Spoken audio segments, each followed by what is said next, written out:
Halo, selamat ketemu kembali dengan Pak AS. Salam sehat, salam kemerdekaan. Pada pertemuan dari yang keempat kali ini, nakku, kita berbicara tentang topik persamaan trigonometri lanjutannya dari persamaan sinus, persamaan kosinus, persamaan tangen minggu yang lalu. Jadi tetap tonton terus sampai habis video pembelajaran Bapak di akun channel Bapak di YouTube. Salam SFD. Halo, selamat berjumpa kembali dengan Pak AS Matematika Peminatan. Pada pertemuan daring yang keempat kali ini kita berbicara tentang materi persamaan trigonometri yang ketiga atau lanjutan, yaitu persamaan trigonometri yang berbentuk persamaan kuadrat. Jadi lanjutan dari persamaan trigonometri yang sederhana bentuk sin, cos maupun tangen minggu yang lalu. Jadi sebelum kita kupas tuntas topik kita kali ini, kita perhatikan dulu tujuan pembelajaran kita. Yang pertama, siswa dapat mengingat kembali menentukan himpunan penyelesaian sudut-sudutnya pada persamaan trigonometri sederhana untuk sinus, kosinus maupun tangen dengan energi atau semangat dalam menemukan hal-hal yang baru.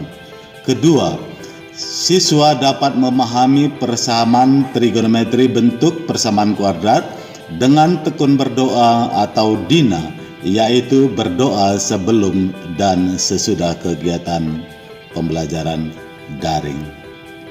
Demikian. Baik, Nago, kita langsung ke pembahasan materi. Persamaan trigonometri yang ketiga atau lanjutan. Di sini artinya persamaan trigonometri tersebut sudah dikembangkan, tidak berbentuk sederhana lagi. Tetapi persamaan trigonometrinya adalah berbentuk persamaan kuadrat. Kita ketahui persamaan kuadrat secara umum bentuknya adalah ax kuadrat tambah bx tambah c sama dengan 0, di mana a, b, dan c adalah konstanta bilangan nanti, sementara variabel x adalah berbentuk trigonometri nantinya. Nah, jika persamaan trigonometrinya berbentuk persamaan kuadrat seperti ini, maka bagaimanakah mencari himpunan penyelesaian untuk sudut-sudut X-nya pada bentuk trigonometri tersebut? Perhatikan langkah-langkah penyelesaiannya. Yang pertama, faktorkan terlebih dahulu persamaan trigonometri tersebut. Setelah itu baru berubah menjadi persamaan trigonometri bentuk sederhana. Baru dari situ kita selesaikan persamaan trigonometrinya, apakah dia berbentuk persamaan sinus, persamaan kosinus, atau persamaan tangen. Perhatikan dulu contoh soal. Yang pertama, sin x kurang 2 kali sin kuadrat x sama dengan 0, dengan syarat batas x-nya adalah dari 0 hingga 360 derajat. Nah, bagaimanakah penyelesaiannya? Baiknya kita jawab langsung. Hanya sebelum kita jawab, perhatikan dulu. Bapak tuliskan di sini cara cepat mengingat, ya. Jika sudut awal itu terletak di semua kuadran, ya, 1 sampai kuadran keempat. Perhatikan kuadran pertama. Pada kuadran pertama, jika sudutnya terletak kuadran pertama, berarti semua positif. Artinya baik itu nilai sin, cos maupun tangen adalah positif. Sementara sudut alfanya di sini adalah sudah lancip. Lancip artinya di sini, nakku, berarti biasanya dia sudut istimewa, ya. Jadi kuadran pertama ini batasnya adalah dari 0 hingga 90 derajat. Ya. Sementara jika sudut awalnya terletak di kuadran kedua, berarti yang bernilai positif di situ adalah sin atau sinus. Rumus sudut kuadran kedua adalah 180 derajat kurang alfa. Ingat ya, alfa tadi adalah terletak di kuadran pertama atau sudah lancip dia, ya. Sementara batas sudut kuadran kedua adalah dari 90 hingga 180 derajat. Sementara jika sudutnya terletak di kuadran ketiga, maka yang bernilai positif di situ adalah tangen. Rumus sudut kuadran ketiga adalah 180 derajat tambah alfa. Gitu ya, batas sudut jika terletak di kuadran ketiga 180 ke 270. Dan yang keempat, jika sudutnya terletak di kuadran keempat, berarti yang bernilai positif adalah kosinus. Rumus sudut kuadran keempat adalah 360 derajat kurang alfa atau 0 kurang alfa, dan kita lain minus alfa. Ingat itu ya. Baik, kita langsung ke pembahasan soal nomor 1 tadi. Bapak tuliskan kembali soal nomor 1. Sinus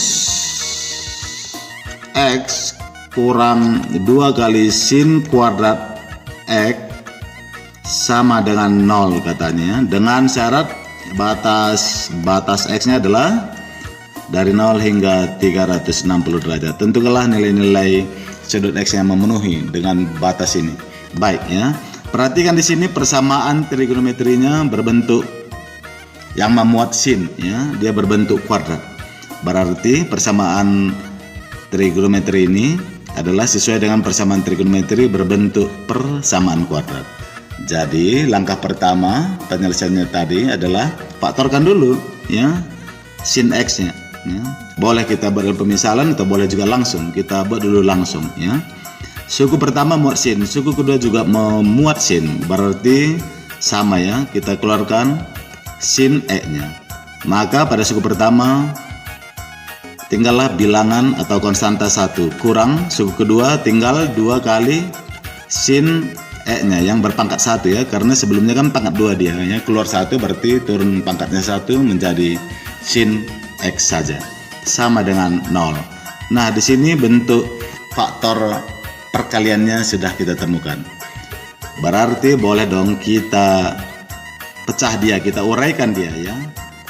Dari kedua persamaan ini buat atau kita tuliskan persamaannya dengan 0 ya, masing-masing. Baik, kita pecah dia. Arti ini sama, artinya sin X sama dengan 0. Dan yang kedua adalah 1 kurang 2 kali sin X sama dengan 0. Kan gitu ya. Kita selesaikan dulu sebelah kiri ini ya. Kita selesaikan dulu sebelah kiri ini, yaitu persamaan sin X sama dengan 0. Ini adalah sudah berbentuk persamaan sinus bentuk sederhana ya. Kenapa? Karena pangkat sinnya sudah berpangkat 1, tidak bentuk kuadrat lagi seperti soal semula. Baik ya. Ingat ya, di sini nilai sin X-nya adalah positif ya. 0 itu kan positif. Berarti kan sinnya di sini bernilai positif. Kalau sinnya bernilai positif, berarti sudut X ini kemungkinannya ada 2. Boleh dong ya, dia terletak di kuadran pertama, atau boleh juga sudut X-nya terletak di kuadran yang kedua. Karena kita ketahui tadi jika sinnya bernilai positif, maka sudut X-nya kemungkinannya bisa sudah lancip kuadran pertama atau terletak di kuadran kedua. Nah, untuk sudut kuadran kedua ya,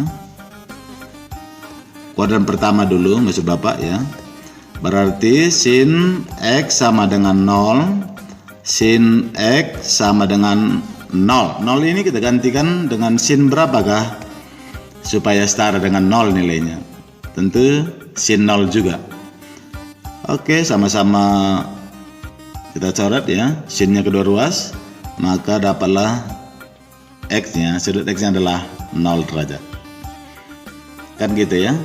Nah, sekarang untuk sudut yang kuadran pertama udah, kuadran ketiga ya. Kuadran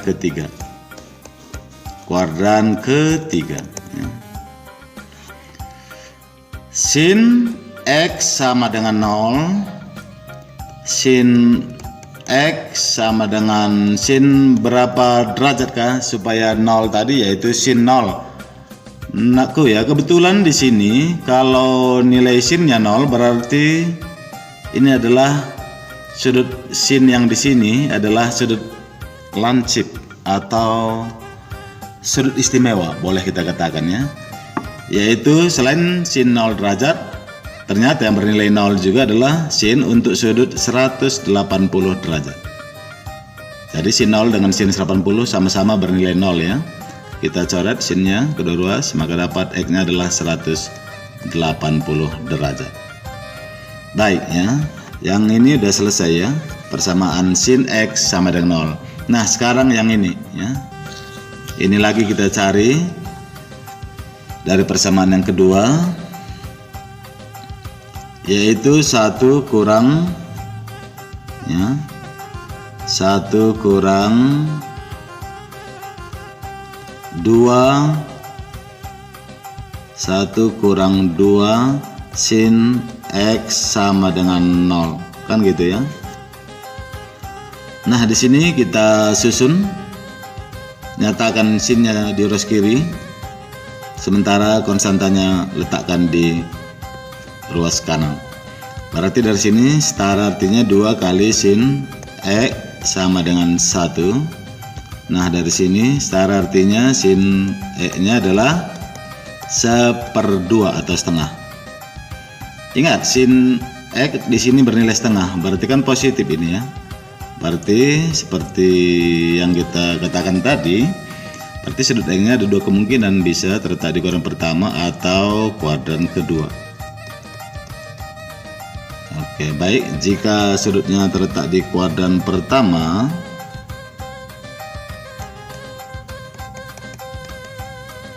berarti sin X sama dengan setengah tadi ya. Berarti sin X sama dengan sin berapa? Setengah nilainya sin 30 derajat. Oke, coret langsung. X sama dengan 30 derajat.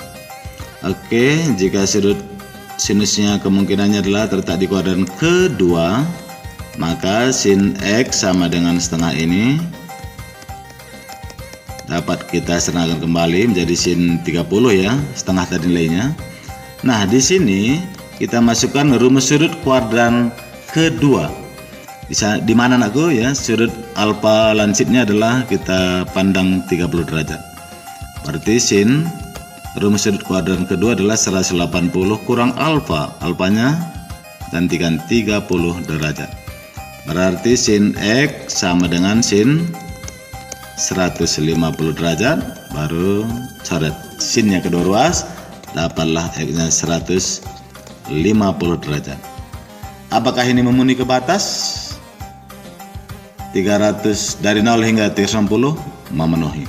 Berarti dapat kita tuliskan himpunan penyelesaian untuk sudut X-nya adalah kita urutkan dari terkecil 0 terus 30 derajat tadi ya, 150, dan terakhir adalah 180 derajat, di mana keempat ini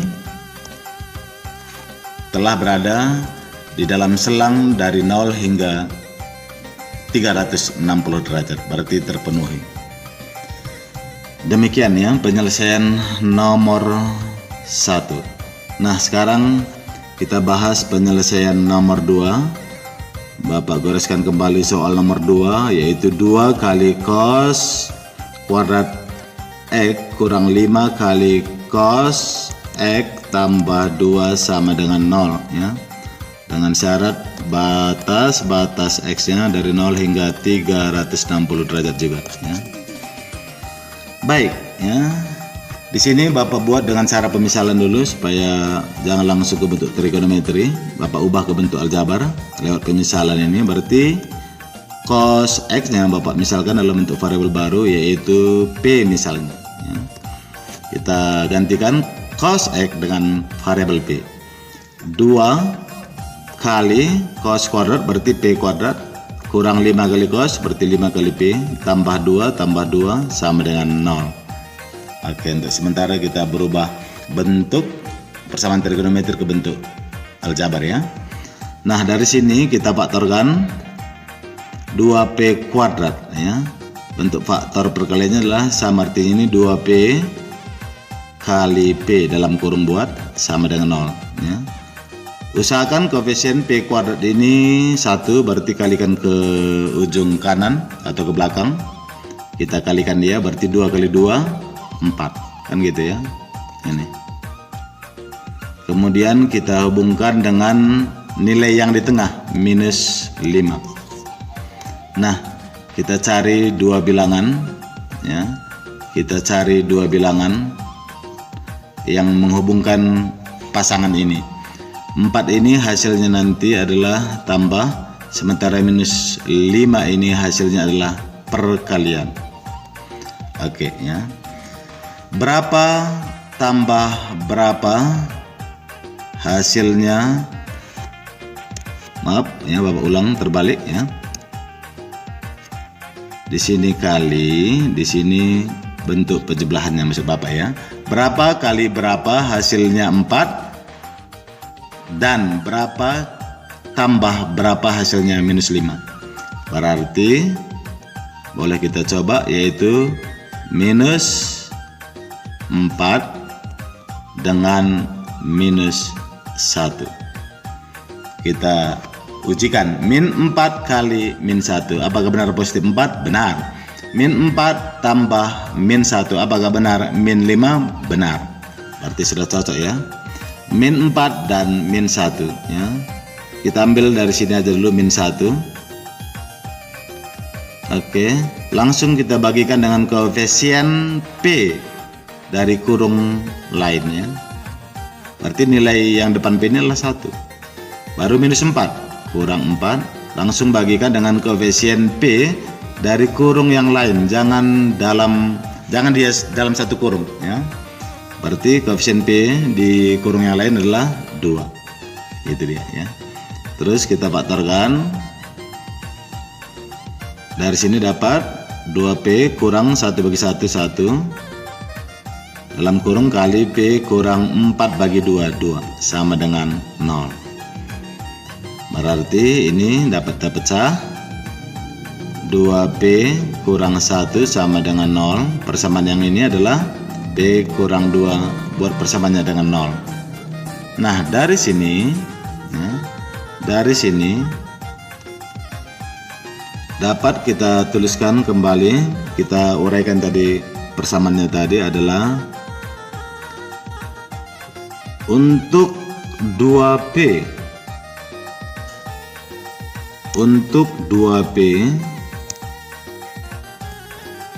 kurang 1 sama dengan 0 tadi ya. Berarti di sini pindah ke kanan, berarti 2P sama dengan 1, berarti P sama dengan setengah. Kan gitu ya. Satu lagi P-nya adalah, persamaan P-nya adalah P kurang 2 sama dengan 0, atau ini pindah P sama dengan positif 2. Nah, baru kita kembalikan ke bentuk pemisalan tadi ya. Ke bentuk pemisalan tadi yang memuat cos X sama dengan P ya, bentuk pemisalannya ya. Baik, dari sini P sama dengan setengah kan gitu ya, dimana bentuk pemisalan tadi adalah cos X sama dengan P. Berarti boleh dong ya gantikan P nya dengan setengah, maka dari sini diperolehlah cos X sama dengan setengah gitu ya. Ini ingat, nilai cosnya sini adalah positif setengah. Berarti kemungkinan sudut X-nya adalah bisa berada di kuadran pertama atau kuadran keempat, kan gitu ya. Oke ya. Sementara ini P-nya sama dengan 2. Belakangan aja, kita selesaikan dulu yang ini ya. Berarti dari sini dapat kita goreskan cos untuk sudut terletak di kuadran pertama ya, sudut X nya untuk cos ini tadi, berarti cos X sama dengan setengah. Setengah itu setara dengan cos berapa derajat ya, yaitu setara dengan cos 60 derajat ya. Nanti coret cosnya kedua ruas, dapat X sama dengan 60 derajat. Apakah masuk ke dalam interval dari 0 hingga 360? Benar, masuk, berarti memenuhi ya. Nah, untuk sudut X nya jika terletak di kuadran keempat, ini bagaimana penyelesaiannya?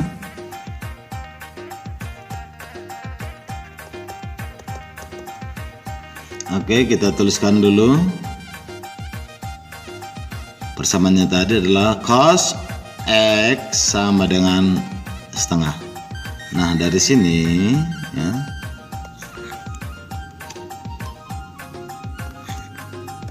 oke ya, cos X sama dengan setengah, kan gitu ya. Berarti dari sini cos X sama dengan setengah, ini setara dengan cos 60 derajat tadi ya, kan gitu ya. Kemudian kita masukkan rumus sudut kuadran keempat. Rumusnya adalah 360 derajat kurang alfa, di mana 60 derajat ini adalah sudah lancip ya, sebagai sudut alfa dia. Gantikan 360 kurang alfa, alfanya gantikan dengan 60 derajat. Berarti cos X sama dengan cos 300 derajat. Coret kedua ruas cosnya, maka dapatlah X-nya sama dengan 300 derajat. Apakah masuk dalam interval dari 0 hingga 360? Masuk, berarti memenuhi ya. Sudut X-nya 300 derajat. Kan gitu ya. Nah, berikutnya untuk P sama dengan setengah udah selesai. Sekarang untuk P sama dengan 2 ya. Untuk P sama dengan 2. Oke, P nya gantikan dalam bentuk cos. Pemisalan tadi kan cos X sama dengan P ya. P nya gantikan dengan 2. Nah, pertanyaan Bapak, cos berapa derajat kah nilainya atau hasilnya 2? Pada sudut istimewa tidak ada kita lihat, berarti ambil kesimpulan tidak memenuhi. Berarti kesimpulannya di sini sebagai kesimpulan akhir adalah himpunan penyelesaian untuk X adalah, kita urutkan ya, dari terkecil yaitu 60 derajat tadi ditambah 300 derajat saja. Berarti ada 2 ya penyelesaiannya. Demikian, bagaimana kira-kira anakku? Sebatas ini bisa dipahami? Bisa, kan ada Pak AS gitu loh. Asik. Baik, kita lanjutkan ke contoh soal yang ketiga. Kita lanjutkan ke contoh soal yang ketiga, yaitu persamaan tangen ya, yang berbentuk persamaan kuadrat. Yaitu soalnya tadi adalah tangen kuadrat X kurang 2 kali tangen X sama dengan minus 1, dimana batas-batas X nya juga sama, yaitu dari 0 hingga 360 derajat. Tentukanlah besar sudut X-nya atau himpunan penyelesaian sudut X-nya yang memenuhi kebersamaan ini. Baik, kita misalkan aja langsung tangen X-nya, kita misalkan dalam bentuk variabel baru P ini ya, supaya enak dia ya, kelihatan dan pemahamannya juga lebih enteng ya. Berarti tangen kuadrat berarti P kuadrat kurang 2 kali tangen X berarti 2 kali P sama dengan minus 1. Oke, nolkan ruas kanan, pindahkan ke ruas kiri minus 1-nya. Berarti di sini P kuadrat kurang 2P tambah 1 sama dengan 0. Faktorkan P kuadrat, faktor perkaliannya adalah P kali P ya. Letakkan P-nya di kurung pertama dan P-nya satu lagi di kurung yang kedua. Nah, pertanyaan Bapak di sini adalah 1 ya, koefisien P kuadratnya sudah 1 ya, berarti 1 ini kalikan ke belakang ya tetap aja 1 ya kan. Berarti di sini Bapak tuliskan sele-selenya cara memfaktorkan bentuk persamaan kuadrat. 1 ya, berapa kali berapa hasilnya 1 dengan kedua bilangan yang sama, yaitu berapa tambah berapa hasilnya minus 2 yang di tengah ini. kan gitu ya. Yaitu kita coba dia, yaitu minus 1 dengan minus 1 sendiri. Min 1 kali min 1 positif 1 terbukti min 1 tambah min 1 hasil penjumlahannya minus 2. Benar juga. Berarti min 1 dan min 1 di sini nggak perlu kita bagikan. Kenapa? Karena koefisien P kuadratnya semula di sini sudah 1, kecuali tidak 1 baru wajib dibagikan dengan koefisien P kuadrat awal. Demikian. Nah, kebetulan di sini nakku bentuk faktor perkaliannya adalah sama-sama perkalian antara P kurang 1. Berarti cukup kita ambil 1 saja perwakilannya, yaitu P kurang 1. Kita tuliskan persamaannya dengan 0. Nah, dari sini ya, P kurang 1 sama dengan 0, sama artinya P sama dengan 1. Kemudian setelah kita dapat P nya 1, kita kembalikan ke bentuk pemisalan yang memuat persamaan tangen sederhana. Berarti dari sini tangen X sama dengan P, kan gitu ya. Untuk P nya sama dengan 1 ya, dimana tangen X sama dengan P tadi bentuk pemisalannya ya kan. Berarti P nya gantikan nilainya 1. Nah, dari sini kita ketahui nilai tangen X ini adalah bernilai positif 1 atau bernilai positif, kan gitu ya. Kalau tangen bernilai positif, maka sudut X untuk tangen ini ada 2 kemungkinan letaknya. Bisa kuadran pertama atau kuadran ketiga, kan gitu ya. Nah, dari sini kita analisa untuk kuadran pertama dulu ya. Jika sudut X nya pada tangen itu terletak di kuadran pertama, bagaimanakah penyelesaiannya? Oke, perhatikan terakhir tadi adalah tangen X sama dengan 1. Berarti tangen X sama dengan tangen berapa derajatkah supaya nilainya 1? Yaitu tangen 45 derajat. Nah, berikutnya coret kedua ruas tangennya. X sama dengan 45 derajat. Kemungkinan kedua ini sudah, kemungkinan kedua sudut X nya untuk tangan itu terletak di kuadran ketiga, kan gitu ya. Jika dia terletak di kuadran ketiga, oke, masukkan nanti rumus sudut kuadran ketiga. Itu saja perubahannya atau penambahannya ya. Berarti dari sini tangen X sama dengan 1, dimana 1 ini setara dengan tangen 45 derajat tadi, kan gitu ya. Inilah sudut alfanya yang sudah lancip atau berada di kuadran pertama. Berarti dari sini tangen X sama dengan tangen, masukkan rumus sudut kuadran ketiga, yaitu 180 derajat ditambah alfa tadi. Alfa gantikan 45 derajat, kan gitu ya. Gantikan dengan 45 derajat. Nah, dari sini ya, dari sini dapat kita tuliskan tangen. Tangen X sama dengan tangen. Oke, berapa hasilnya tadi di sini? 180 tambah 45 adalah 225. Berarti tangen dalam sudut 225 derajat. Coret kedua ruas tangannya, maka dapatlah X-nya adalah 225 derajat. Apakah berada dalam interval dari 0 hingga 360 derajat? Ya, berada, berarti memenuhi. Baik, dari sini anakku sudah dapat kesimpulan. Himpunan penyelesaian untuk X dari persamaan tangen bentuk kuadrat pada soal awal adalah hanya terdiri dari 2 penyelesaian. Yang pertama adalah 45 derajat tadi, dan yang kedua adalah 225 derajat. Bagaimana kira-kira sebatas ini, apakah sudah gampang? Bapak kira semuanya mengerti. Jika kurang jelas, kurang mengerti, silakan bertanya baik di WA Group maupun di Classroom maupun di akun channel YouTube Pak AS. Salam sehat, salam SFD. Amin.